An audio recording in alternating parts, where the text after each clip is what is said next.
Hi, this is State Representative David Wilkerson. Today in our mailbox, we received a notice from the Cobb Board of Tax Assessors.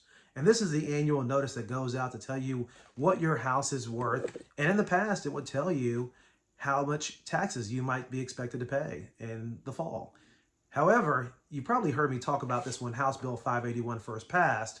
Under House Bill 581, you will no longer see those estimated taxes.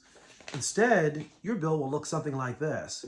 It will give you your past value as well as your current estimated value, and it will give you some numbers at the bottom, exemptions, and then a rollback rate, which, by the way, that rollback rate means nothing. It's just a number that's kind of made up and just put on there, but it really means nothing under House Bill 581.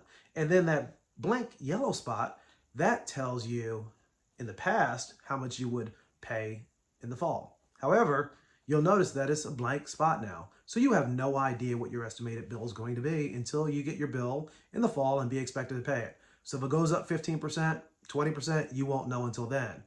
So for me, I would rather have an idea so that way I can know what to appeal.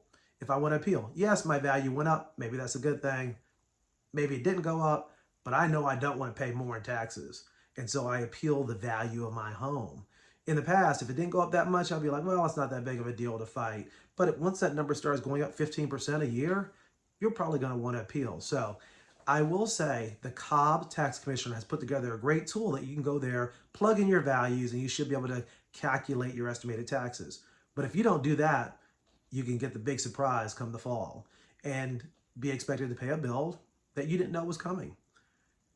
So what I would encourage everyone to do is please take a look at your notice, use the calculator that's out there, and also take a look at House Bill 456. I introduced that this year, and that would require that we put that dollar number back on there.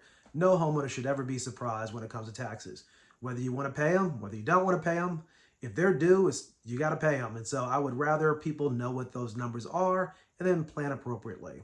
So I will be talking about this more in the future, but for now, please take a look at that assessment notice and don't be surprised when the numbers you're expecting to see are not there. And don't try to figure out what this rollback number is because nobody knows what it means. If your county officials didn't know, if your city officials didn't know what 581 was, if legislators had questions, I expect you to have a question as well. So I just want to make sure everybody sees that notice, takes a look at it, and asks those questions. I'll be talking about this more as we go forward over the next few weeks, but I wanted to make sure that you knew what I know when it comes to your new assessment notice. Have a great day.